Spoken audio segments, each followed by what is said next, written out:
अस्सलाम वालेकुम, मैं हूँ अफसा कोमल। आज के दिन सियासी गहमा गहमी अपने उरूज पर है। इस वक्त सियासी एक्टिविटी आज के दिन जो आप आज सुबह दिन से खबरें देख ही रहे होंगे, उस हवाले से ये अगर कहा जाए कि मौजूदा हुकूमत के लिए आज का दिन सबसे टफ रहा और अपोजिशन का सबसे मुतहर्रिक रहा, तो ये कहना गलत नहीं होगा। अदम एतमाद जमा करवा दी गई है अपोजिशन की तरफ से और दावा ये किया जा रहा है कि ज़रूरत से ज़्यादा नंबर्स मौजूद हैं अपोजिशन की तरफ से।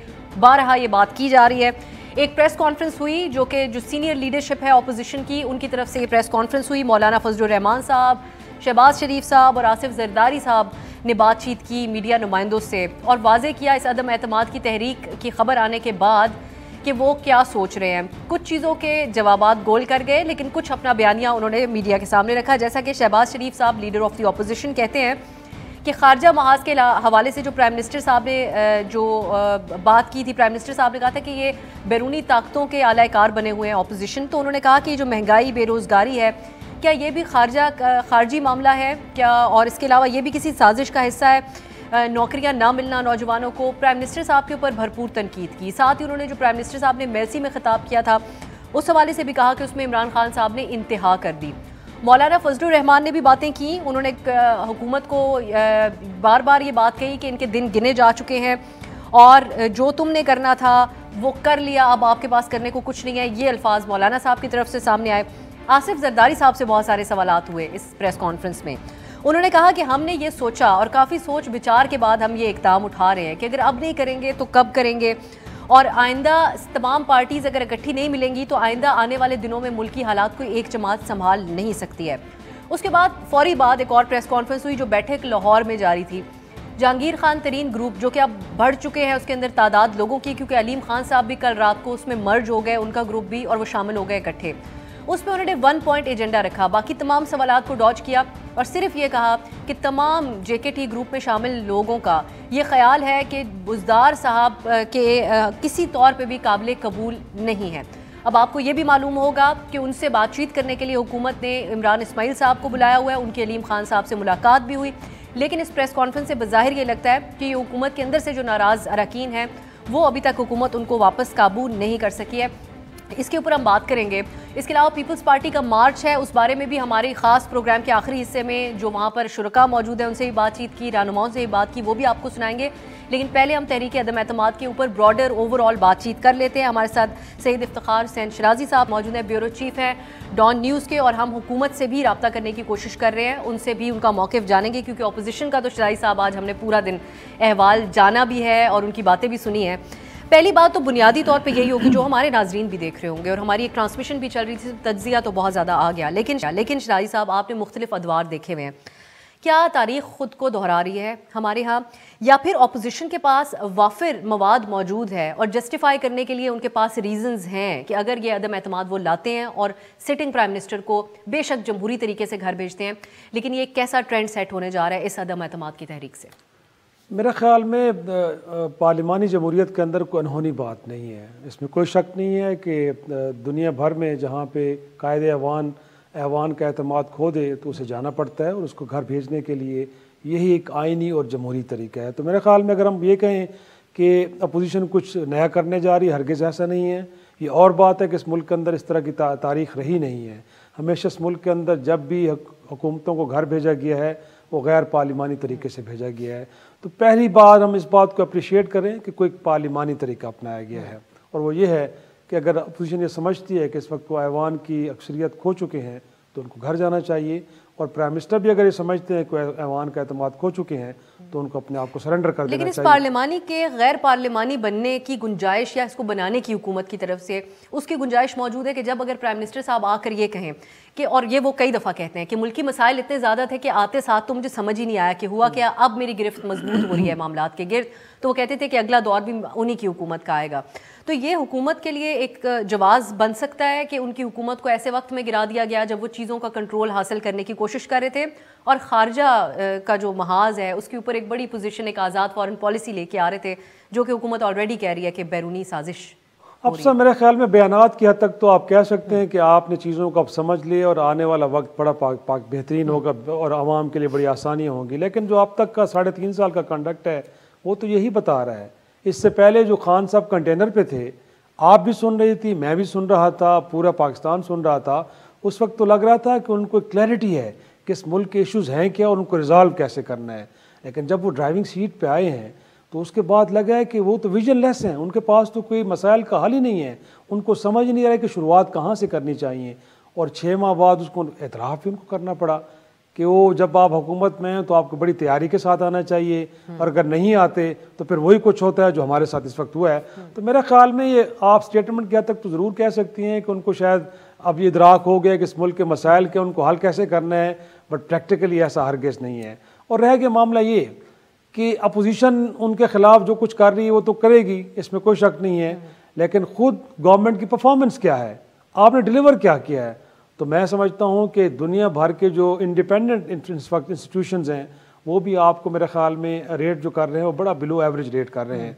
तो ऐसा हरगिज़ नहीं है कि आप सिर्फ ब्लेम दें मुल्क की अपोजिशन को या बाहर की ताकतों को, कि क्योंकि आप एक डिफरेंट लाइन ले रहे हैं, आप एक ऐसी फॉरेन पॉलिसी अडॉप्ट करने जा रहे हैं जिसमें जो यस बॉस वाली कहानी नहीं है, बल्कि आप अपने माइंड को अप्लाई करके पाकिस्तान के बेस्ट इंटरेस्ट में कोई फैसले करने जा रहे हैं, और उसी बात की आपको सज़ा मिल रही है। मेरे ख्याल में उसका कंट्रीब्यूशन मुझे तो लगता है कि 0% है। नैरेटिव की हद तक भी नहीं, नैरेटिव की हद तक भी नहीं, मैं नहीं समझता। इससे पहले हम बात कहीं कर रहे थे कि इस मुल्क के एक प्राइम मिनिस्टर ने कहा कि उसे मना किया गया था कि आप भारत के मुकाबले में एटमी धमाके नहीं करें, बट किए गए।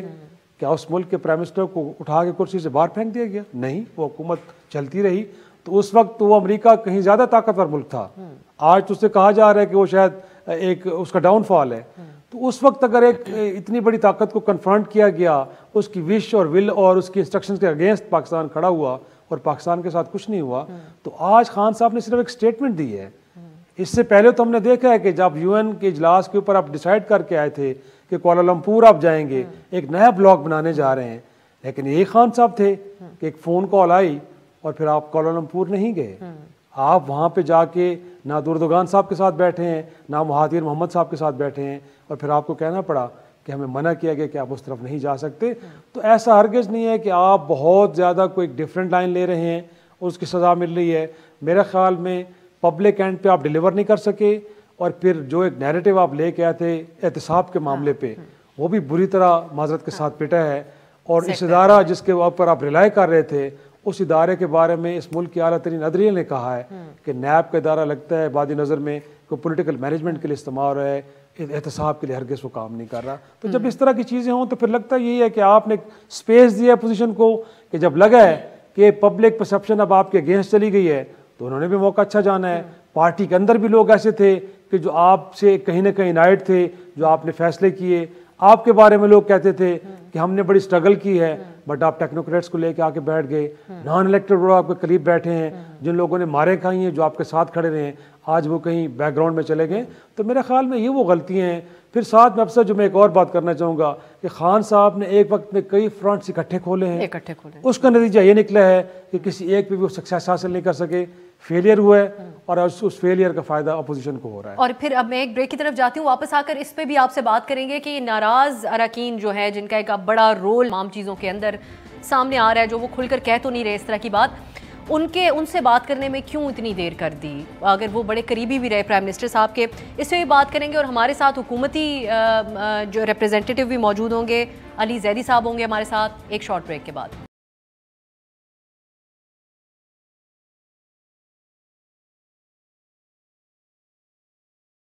ब्रेक के बाद खुश आमदीद। आज का दिन अपोजिशन की तरफ से बड़े बड़े दावे और बड़ी बड़ी बातें तो आपने सुनी है, उसके ऊपर तज्जिया भी सुना है। तहरीक अदम एतमाद अपोजिशन की तरफ से जमा करा दी गई है, और उसके बाद अपने कॉन्फिडेंस का इजहार उन्होंने एक प्रेस कॉन्फ्रेंस में आके किया।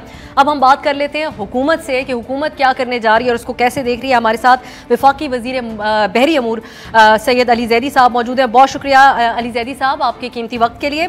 पहले तो मैं आपसे ये पूछना चाहूँगी, अपोजिशन जितने मुकर्रर नंबर्स हैं उससे कहीं ज़्यादा बता रही है, बहुत कॉन्फिडेंट अपने आप को दिखा रही है और बड़ा दावा कर रही है। 190 का नंबर तक भी कोट किया जा रहा है अपोजिशन के हवाले से। हुकूमत कैसे मेक श्योर कर रही है इस अदम एतमाद से बच कर निकलने के लिए? अस्सलाम वालेकुम जी। देखें, दो अलग सवाल आपने पूछे। एक आपने कहा कि वो 190 का नंबर दिखा रहे हैं, और दूसरा आपने कहा कि हम कैसे कोप कर रहे हैं। तो पहली बात यह कि 190 का है कोई फ़िक्र नहीं, वो इसकी एक बड़ी आसान एक वो मिसाल है कि बिल्ली को ख्वाब में छींचड़े नज़र आते हैं, तो वो कर सकते हैं, ये उनका जमहूरी फ़ैसला है। I mean this is a democratic step, part of democracy.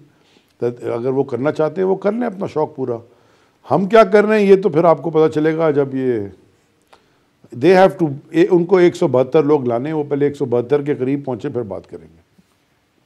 अच्छा नहीं, आप क्या करने जा रहे, चले अगर आप खुफिया रखेंगे ऑपोजिशन की तरह, तो हम ये जो हालात वाक़यात हैं उसी से अंदाज़ा करके आपसे सवाल करते हैं।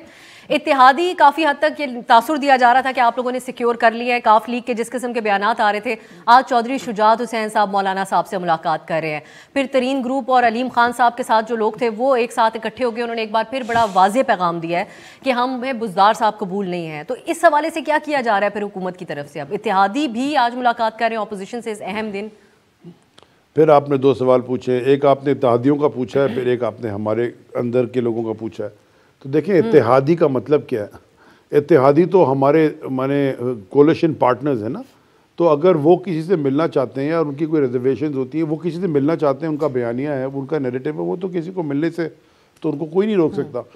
जहाँ तक उनके कोई क्वेश्चंस हैं या कोई चीज़ वो नेगोशिएट करना चाहते हैं या उनकी कोई रिजर्वेशन है, वो तो पार्ट ऑफ बिज़नेस है, मतलब वो तो होगा, मिलेंगे, बैठेंगे। अगर उनके कोई मुतालबात हैं या अगर ठीक है या तो मंजूर होंगे, नहीं ठीक होंगे तो नेगोशिएशन होगी, ये तो चलता रहता है। अदम एतमाद और कॉन्फिडेंस और नो कॉन्फिडेंस और जो भी होती रही, ये चीज़ें साइड में हमेशा चलती रहती हैं। सिर्फ ये मैग्नीफाई इस वक्त इसलिए हो जाती है कि ये लगता है कि जी पता नहीं क्या होने लगा है, वरना ये दिस इज़ नॉर्मल रूटीन कि जी इत्तेहादियों के मसाइल कैसे हल करने हैं। अच्छा, सिमिलरली ये पार्टी के अंदर भी होता है। अब इशू ये है कि एक बड़ी डेमोक्रेटिक पार्टी है। देखिए, मैं तो पहली दफ़ा कैबिनेट में, मुझे 3.5 साल हो गए बैठा हूँ ना। प्राइम मिनिस्टर का बहुत ही ज़्यादा जमहूरी माइंडसेट है, वो हर समरी के ऊपर या हर इशू पे खुली डिबेट रखते हैं। आज तक ऐसे कभी नहीं मैंने देखा कि कोई समरी आई उन्होंने कहा जी बस पास हो गई। हर आदमी अपना राय दे सकता है, और इसमें होता ही है कि आप एजुकेटेड राय देते हैं। और कई दफ़ा बहुत सारे कैबिनेट मेंबर्स की एक राय होती है, कुछ कैबिनेट मेंबर्स की कुछ और होती है, प्राइम मिनिस्टर की कुछ और होती है, तो वो आखिर में बैठ के फिर कंसेंसस बिल्डिंग होती है, फिर फैसला होता है। तो ये तो चलता रहता है, मतलब दिस इज नथिंग। लेकिन आज के हालात, अली ज़ैदी साहब, जो माजरत के कता कलामी की माजरत आपसे, आज के हालात के ऊपर मैं इसलिए भी मैं ये थोड़ा सा, आप अपनी बात मुकम्मल कीजिएगा कि आज जब तहरीक अदम एतमाद आई तो उसके बाद ये गैर मामूली हालात तो हैं, अनयूजुअल सिचुएशन है जिसके अंदर शहबाज शुजात साहब का मिलना, फिर उसके बाद आप इमरान इस्माइल साहब का वहाँ से आना और आकर अलीम खान साहब से बात करने की कोशिश करना, लेकिन फिर वाज़े उनकी तरफ से मौक़िफ़ सामने आना कि बुज़दार किसी सूरत कबूल नहीं है। तो हुकूमत एक्टिविटी तो कर रही है इस हवाले से। प्राइम मिनिस्टर साहब खुद कराची उनके जाके MKM से मुलाकात की भी खबरें सामने आ रही हैं। तो इस हद तक तो माने कि हुकूमत भी अब एक्टिव हो गई है जवाबन, लेकिन बज़ाहिर ये लग रहा है कि देर बहुत हो गई है। इस चीज़ की रियलाइजेशन है गवर्नमेंट को? देखिए, हम एक पॉलिटिकल गवर्नमेंट हैं, हम एक पॉलिटिकल पार्टी हैं, हमारी कोalition पार्टनर्स हैं, और हमारे अंदर भी लोगों के कोई ना कोई इख्तलाफ राय ज़रूर है। जहाँ तक MKM के पास जा रहे हैं, कल प्राइम मिनिस्टर साहब कराची जा रहे हैं, मैं भी साथ जा रहा हूँ। MKM भी हमारे कोalition पार्टनर्स हैं, MKM पाकिस्तान। और जिस तरह प्राइम मिनिस्टर साहब दूसरों के पास गए हैं मिलने, तो MKM पाकिस्तान भी ये उन्होंने भी ख्वाहिश का इज़हार किया कि प्राइम मिनिस्टर साहब हमारे पास आएँ। तो प्राइम मिनिस्टर का मैं ठीक है चला जाऊँगा। हाँ, ये है कि ये इस वक्त जाना ऐसा लगता है कि इसलिए जा रहे हैं। दूसरी बात जो आपने की, जो हमारे अंदर के डिफरेंस ऑफ ओपिनियंस हैं, वो मेरे ख्याल में सॉल्व हो जाएंगे। लेकिन मैं आपको सिर्फ एक बात बता दूं, वो मैं अभी करने वाला था ट्वीट थोड़ी देर पहले, मछली जाल में फंस गई है। मछलियाँ ये जो उन्होंने जमा कराई है ना अदम एतमाद, ये बड़ा मज़ा आएगा अभी इनको। They played the last card, वो कहते हैं ना। तो ये अब इनको समझ आ जाएगी। ये बात आप किस बुनियाद पे कहते हैं अली ज़ैदी साहब? ये पता चल जाएगा, चलें अगर आप खुफिया रख रहे हैं, बाकी बात तो कोई इशारतन ही कह दें कि इनको पता चल जाएगा, ये किस बुनियाद पे कहते हैं? ये तो थोड़ा सा अलग स्टेटमेंट हो गया ना। मैं अगर खुफिया रखना चाह रहा हूँ तो मैं इशारा क्यों दूँ?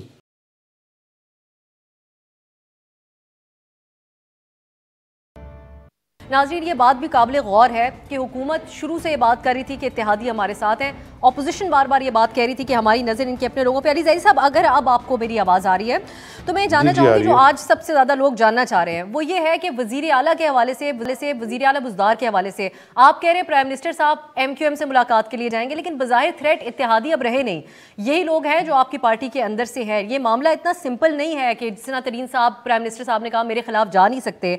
ऑन कार्ड्स है वज़ीर आला पंजाब उस्मान बुज़दार साहब की तब्दीली। ये फैसला प्राइम मिनिस्टर करेंगे जी।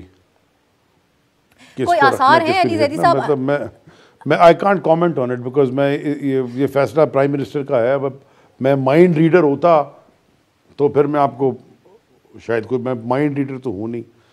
डिस्कशंस प्राइम मिनिस्टर के साथ जो हो रही हैं वो प्राइम मिनिस्टर ने फैसला करना है। अच्छा, और अलीम खान साहब से जो मुलाकात हुई इमरान इस्माइल साहब की, उसमें क्या बातचीत हुई? अलीम उनकी खान तरफ से क्या बातें सामने काबिल अमल हैं उनकी जो बातें हैं? देखें, अलीम खान साहब के साथ बड़ी ज़्यादती हुई। अलीम खान साहब के साथ जिस तरह उनके साथ जो उनको ट्रीटमेंट मिला हमारी हुकूमत आते ही, और जिस तरह उनको लेकिन उन्होंने पूरी तरीके से अपना केस लड़ा, प्लीड किया और वो आराम से सेटल हो गया। लेकिन अलीम खान साहब की कुछ रिजर्वेशंस हैं और उन रिजर्वेशंस को दूर करने के लिए प्राइम मिनिस्टर साहब ने गवर्नर इमरान इस्माइल, क्योंकि उनकी आपस में दोस्ती बहुत है, इसलिए उन्होंने गवर्नर इमरान इस्माइल को भेजा था ताकि वो उनसे उनके रिजर्वेशन दूर करें। और मेरे ख्याल में अलीम खान की एक आध दिन में प्राइम मिनिस्टर साहब से मुलाकात हो जाएगी तो वो रिजर्वेशन दूर हो जाएंगी। और ये जब हुकूमत चला रहे होते हैं तो इतना ज़्यादा प्रेशर होता है हर तरफ से, इतने डिसीजंस लेने होते हैं, कभी कभी कोई ना कोई चीज़ बैक बर्नर पर रह जाती है, उसको फिर वक्त पे अगर डील कर ले तो बेहतर होता है। लेकिन कोई बात नहीं, ये I think it's under control. Positioning ही है। अली ज़ैदी साहब, आप जी लेकिन अलीम खान ने जो कल अलीम खान साहब ने जो कल बड़ा एक जो प्रेस जो बात की थी मीडिया के साथ, उन्होंने ये नहीं कहा कि मैं तहरीक इंसाफ की कभी, उन्होंने कहा मैं PTI को कभी डैमेज नहीं होने दूंगा, ये मेरा घर है। अच्छा, तो नहीं, ये बताइएगा अली ज़ैदी साहब, आप बहुत पुराने रुकन हैं, प्राइम मिनिस्टर इमरान खान साहब के साथ भी रहते हैं, ये बार बार जो वफादारियां एक तो जो तब्दील होना और इतनी एक्सट्रीम तरीके से, चंद साहब के बयानात भी सामने हैं, अब वो पीपल्स पार्टी में शामिल हो गए, उन्होंने कहा कि मैं बड़ा रिग्रेट करता हूँ PTI में जाने को।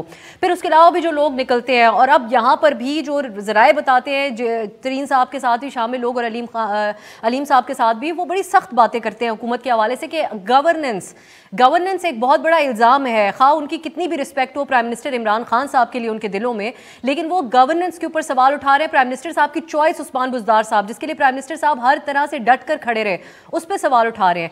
क्यों एड्रेस नहीं किया गया पहले हुकूमत की तरफ से? क्या इस चीज़ का ये एक लम्हा फिक्रिया के तौर पर देखते हैं इस चीज़ को कि आज जब सर पे बात आई तो बात करनी शुरू की अपने लोगों से? देखिए, बात हर वक्त होती रहती है कोमल, कॉन्वर्सेशंस हर वक्त होती हैं। सिर्फ जब इस तरह का एपिसोड चल रहा होता है तो वो कॉन्वर्सेशंस मैग्नीफाई हो जाती हैं, बड़ी लगती हैं कि जी, तो वो चीमा साहब जैसे क्यू लीग के वो हमारी कैबिनेट का हिस्सा है, हर वक्त उनसे मुलाकात होती है। मोहन सलाई कैबिनेट का हिस्सा है, हर ट्यूसडे को कैबिनेट में होते हैं, उसके अलावा जब चाहते हैं मुलाकात होती है। तो कैबिनेट मेंबर्स तो ये हैं।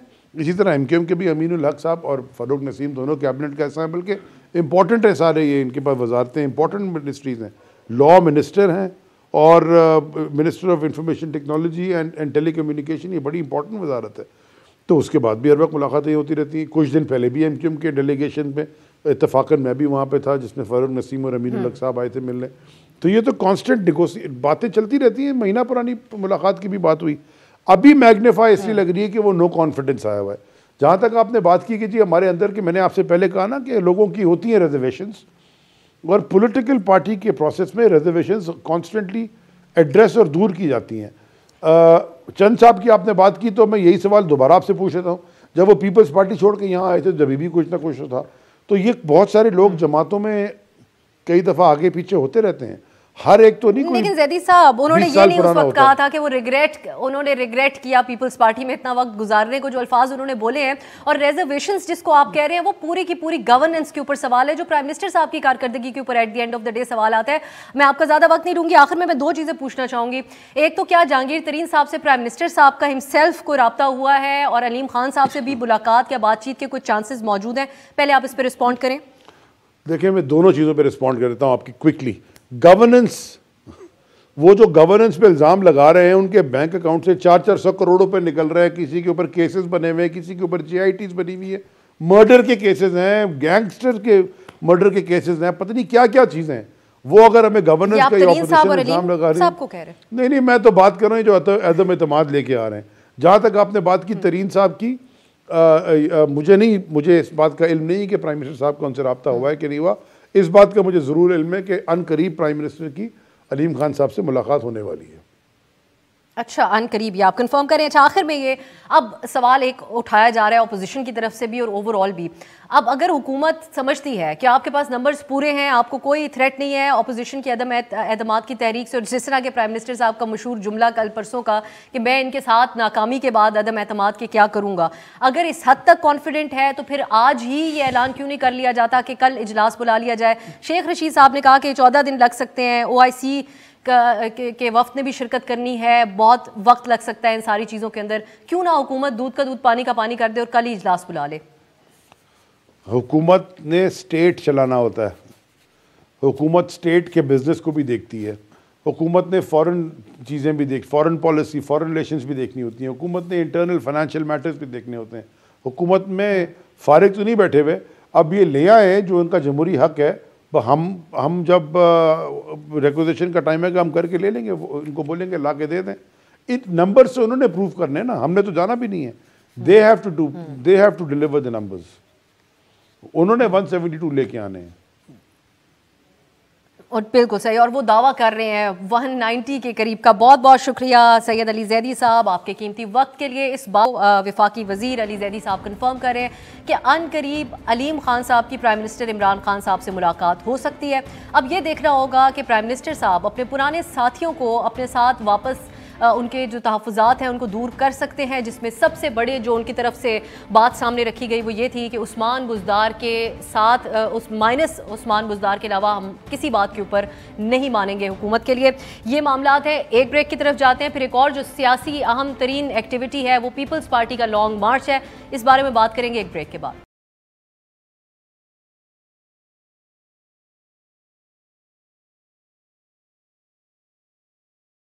ब्रेक के बाद खुश आमदीद। अदम एतमाद के हवाले से ओवरऑल अपोजिशन क्या बातें सामने रख रही है उस पर हमने बात की। पीपल्स पार्टी की बात कर लेते हैं, जो कि एक बड़ा मुजाहरा कर रहे हैं पिछले कुछ दिनों से।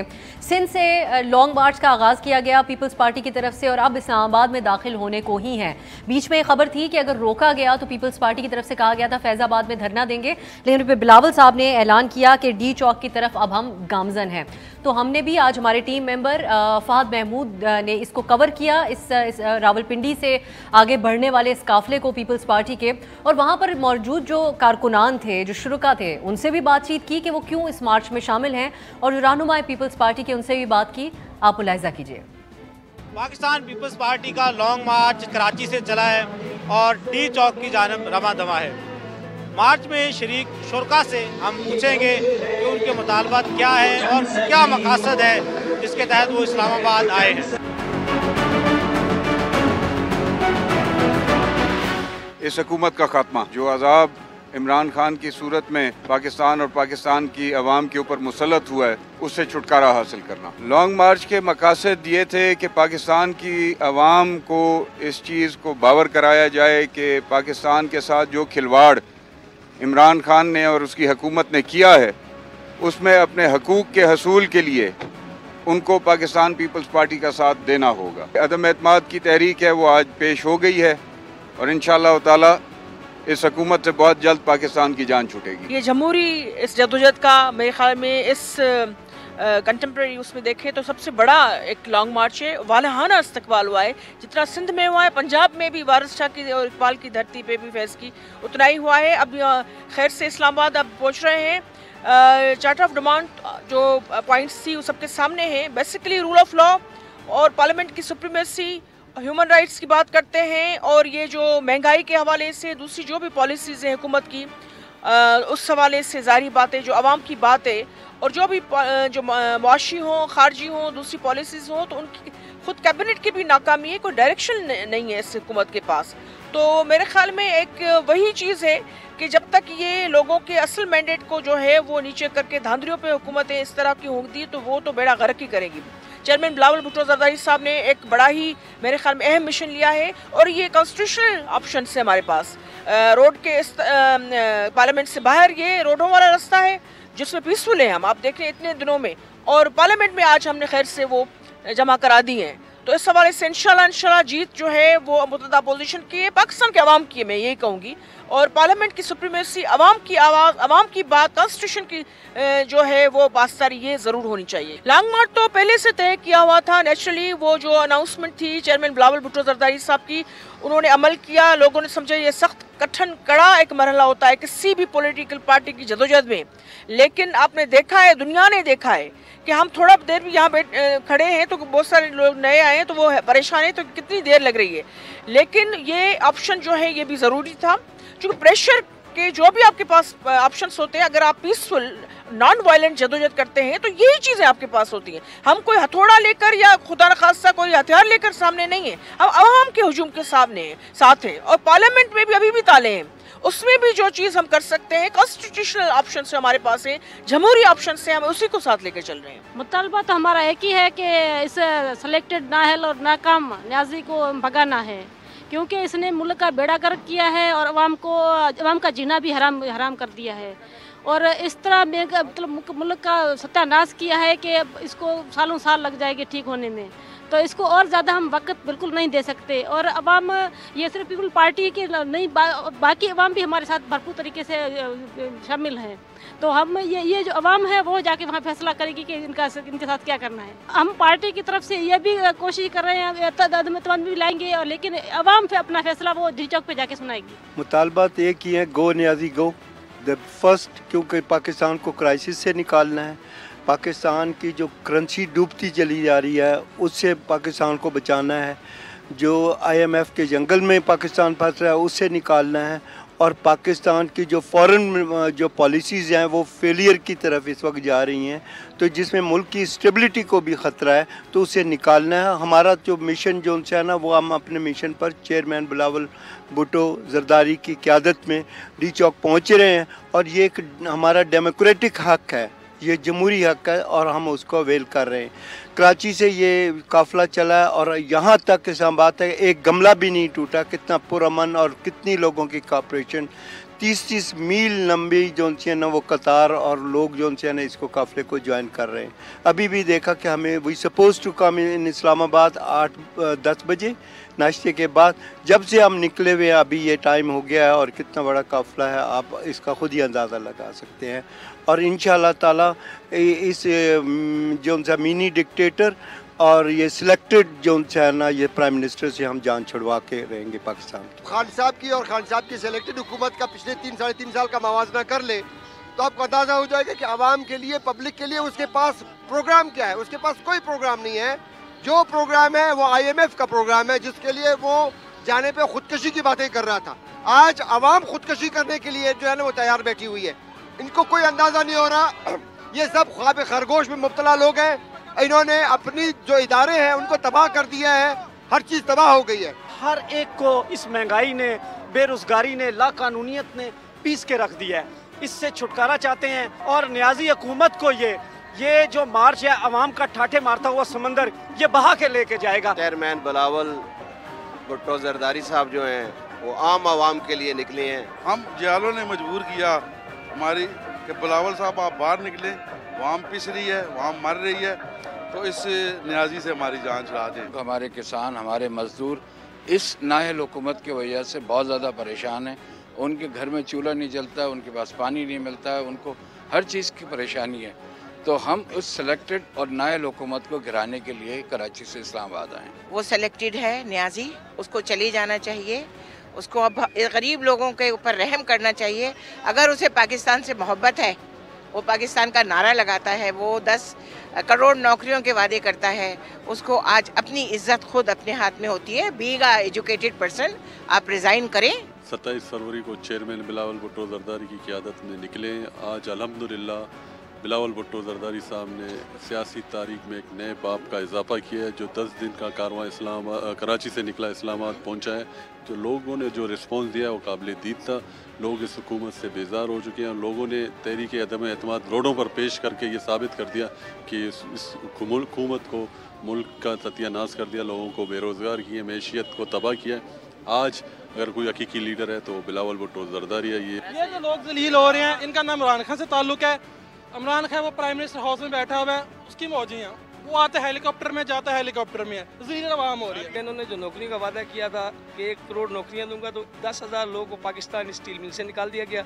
इसी तरह और इदारों से लोगों को निकाला गया। आदम एतमाद जो है अपोजिशन ने जमा करवा दिया और 72 घंटों में उसका रिजल्ट भी आ जाएगा। और डेफिनेटली आप देखें ना, इतनी सीरियस कंडीशन असम्बली में हो रही है और ये नाकाम वजीर आजम यूट्यूबर से मीटिंग कर रहा है, तो आप इससे देख लें कि ये इसको अंदाज़ा हो गया है कि ये जाने वाला है। तो ये 2018 की तरह वही अपनी एक पॉलिसी, वही एक झूठी कैंपेन तब्दीली के नारों की रन करने वाला है, क्योंकि इसको अंदाज़ा हो गया है कि अवाम के ठाटे मारते समंदर ने इसको मुस्तरद कर। एक जम्मे गफीर है, लोगों का 22 करोड़ आवाम इस नालायक खान से तंग है, और जब ज़ाहिर बात है तंग आमद जंग आमद, तो उस तंगी की सूरत में आप देखेंगे, आप माशाल्लाह कवरेज करते हुए आ रहे हैं।